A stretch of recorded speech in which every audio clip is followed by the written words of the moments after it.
Trouve ta situation et je peux t'assurer qu'à la fin de cette vidéo, tu auras ta réponse. Tu vas savoir exactement quel est le meilleur statut juridique pour ta situation. Situation 1, je teste ou je crée un side business, j'ai un petit chiffre d'affaires et j'ai surtout peu de dépenses. Réponse très simple, micro-entreprise. Pourquoi? Parce que là, tu vas, admettons, facturer 2000 euros. Tu es en prestation de service dans cet exemple. Tu donnes 424 euros à l'État. Le reste, c'est en net dans ta poche, quasiment. Avant impôt, mais il y a très peu d'impôts en micro-entreprise. Donc, il n'y a pas de paperasse. Si ça ne marche pas, tu la fermes en 2 clics. La micro-entreprise t'encaisse. L'État te prélève un petit pourcentage. Tu n'as plus rien à faire. Donc, c'est hyper souple, hyper simple à gérer. Donc ça, pour toutes les personnes qui ont un side business, des petits chiffres d'affaires et qui veulent prendre le moindre risque possible. Et surtout ceux qui ont peu de dépenses. Situation 2. J'ai de grosses dépenses pour me lancer. Réponse simple, société, donc soit une EURL, soit une SASU. Pour une raison qui est très simple. Admettons, tu fais 50 000 euros de chiffre d'affaires, mais tu as 10 000 euros de charges. Ces charges-là, elles sont obligatoires parce que tu vas payer des prestataires, tu vas payer des outils, du matériel pour développer ton business. Donc tu vas les faire passer dans tes frais professionnels. Et admettons, tu te rémunères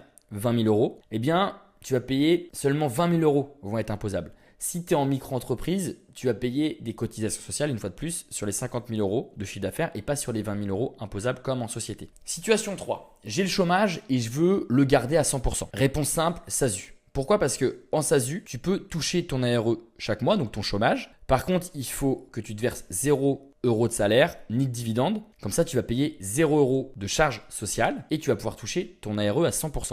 Donc, qu'est-ce qui va se passer concrètement? Admettons, tu touches le chômage pendant 1 an. Toi, ta SASU, elle va pouvoir encaisser et accumuler du cash. Et en plus de ça, tu vas pouvoir garder la mutuelle de ton ancien job jusqu'à 12 mois. Donc ça, c'est vraiment top. Le problème, si tu es au chômage et que tu veux le toucher à 100% avec l'URL, même à 0 euros, si tu te verses rien, tu vas devoir quand même payer à peu près 1000-1200 euros par an. C'est des frais qui sont obligatoires. Que la SASU, tu te verses rien, tu payes rien. Attention par contre pour la SASU, parce que ça a un petit peu changé en 2026. Quand on dit je touche 100% de mon chômage en SASU, c'est pas complètement vrai. Aujourd'hui, le maintien automatique de ton ARE est limité à 60% de tes droits. Donc pour débloquer en gros les 40% restants, tu dois prouver sur dossier que ta boîte ne peut pas encore te payer. Là où c'est hyper malin, c'est que si tu ne te verses rien, tu coches entre guillemets la case, eh bien tu vas pouvoir dire à France Travail, je garde l'argent pour le réinvestir dans ma boîte. Tout l'argent que tu gagnes, tu le laisses dans ta boîte parce que tu l'utilises pour réinvestir dans ta boîte, etc. Toi, tu vas pouvoir comme ça toucher 100% de ton ARE. Situation 4. Je veux me verser un vrai salaire chaque mois et j'ai des charges professionnelles. Réponse simple, EURL. L'URL, tu veux te verser 2000 euros de salaire par mois, ton entreprise va donner 2900 euros. En SASU, tu veux te verser 2000 euros par mois, ta société va donner 3600 euros. Donc tu vois, sur le même chiffre d'affaires, on a 9000 euros d'écart pour le même net que tu te verses. Ensuite, petite technique de professionnel. Généralement, les gens qui créent une SASU touchent le chômage. Donc le mieux, c'est que pendant le chômage, tu crées ta SASU, tu te verses absolument rien, tu encaisses l'argent directement sur ta SASU, tu touches 100% de ton chômage. Et une fois que ton chômage se termine, soit tu restes en SASU et dans ce cas-là, chaque année, tu pourras te verser des dividendes. Mais par contre, il faudra que tu te rémunères peu parce que tu vas te faire allumer au niveau des impôts et des cotisations. Et du coup, ce que font ces gens-là, ils transforment leur SASU en URL. Parce que l'URL, une fois de plus, c'est 45% de charge seulement quand tu te verses un salaire, contrairement à 80% avec la SASU. Donc c'est très courant. Situation 5, je veux lever des fonds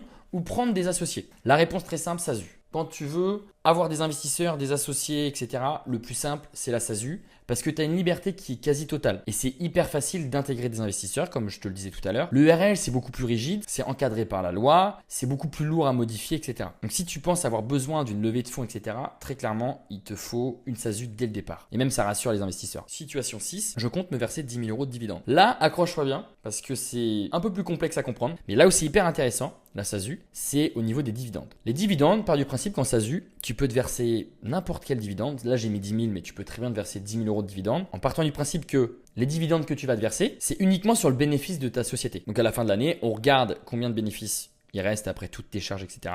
Et là, tu vas pouvoir te dire, bah tiens, si j'ai 100 000 euros de bénéfices, tu peux très bien te verser 100 000 euros de bénéfices, ou alors tu peux te verser seulement 50 000. Et en fait, quand tu vas te verser, par exemple, ici 10 000 euros de dividendes, peu importe la somme de dividendes que tu te verses, en SASU, tu donnes seulement, entre guillemets, 31,4% de flat tax. Donc tu fais 10 000 euros de dividendes, tu vas donner à peu près 3 140 euros à l'État. Et le reste, c'est en net dans ta poche. Le problème avec l'URL, c'est que c'est déjà beaucoup plus complexe. C'est qu'en gros, quand tu crées ta société, que ce soit une SASU ou une URL, tu dois déposer un capital social. Donc c'est un montant, tu peux très bien mettre 1 euro symbolique, 1000 euros, 10 000 euros. C'est un montant que tu déposes pour créer ta société. L'argent sera sur le compte de ta société et tu pourras évidemment l'utiliser pour développer ta société. Maintenant, capital social. Admettons, tu mets 1000 euros, c'est ce que font la plupart des entrepreneurs en capital social. Donc tu mets 1000 euros et que tu te verses 10 000 € de dividendes avec ton URL. Les 10% de ces dividendes-là, pas de problème, en dividendes, tu ne vas pas payer beaucoup d'imposition. Par contre, dès que tu dépasses les 10% du capital social, au niveau de tes dividendes, tu vas payer 45% de charge. Donc ça veut dire qu'ici,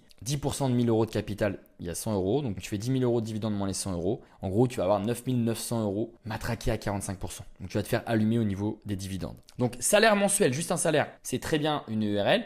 Dividendes, très clairement, il faut une SASU. Et là où c'est hyper intéressant, c'est que tu vois, Lena Situation, Inoxtag, tous ces grands créateurs de contenu qui, on le sait tous, qui gagnent énormément d'argent, ce qu'ils font, ils se versent un tout petit salaire en SASU, parce qu'on l'a vu, ça coûte très cher de se verser un salaire en SASU. Ils se versent un petit salaire en SASU, donc admettons 2 000 € par mois. Du coup là, tu te dis, mais c'est pas possible, ils gagnent 10 fois plus d'argent.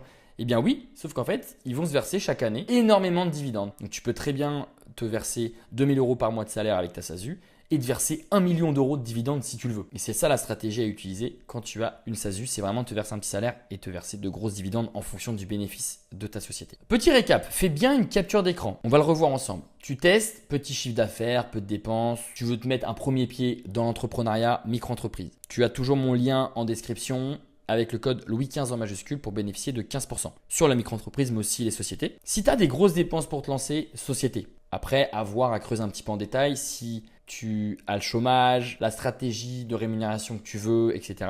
entre l'URL et la SASU. Tu gardes le chômage à fond. Donc là, il te faut clairement une SASU et tu te verses 0 € de salaire pendant que tu touches le chômage. Tu veux un vrai salaire mensuel au moins cher, donc payer le moins de cotisations sociales. Le URL, mais j'aurais très bien pu mettre aussi la micro-entreprise à condition que tu aies très peu de dépenses professionnelles. Si tu veux lever des fonds ou avoir des associés, des investisseurs, SASU directement. Et enfin, le combo des professionnels qui touchent le chômage, ils créent une SASU, ils ne se versent rien pendant qu'ils touchent à 100% leur chômage. Une fois qu'ils ne touchent plus le chômage, ils transforment leur SASU en URL. Et là, ils vont pouvoir se verser un salaire sans payer énormément d'impôts. Ou alors, ils restent en SASU, ils se versent un tout petit salaire et ils se versent énormément de dividendes chaque année en fonction de leurs bénéfices. Donc, pour te lancer le plus rapidement possible, tu cliques bien sur mon lien en bio et là, tu vas voir, donc en fonction de si tu veux créer une micro-entreprise, une SASU, une URL, tu auras évidemment des pages différentes. Mais si par exemple, on prend le cas de l'auto-entreprise, hop, on arrive ici. Et là, c'est un tout petit questionnaire à remplir. Créer une micro-entreprise dès que possible. C'est la même chose pour l'URL, la SASU, etc.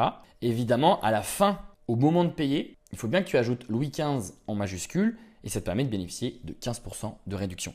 Si tu as la moindre question, tu me la poses en commentaire et j'espère de tout cœur que cette vidéo t'a aidé à y voir plus clair et que tu vas te lancer le plus rapidement possible.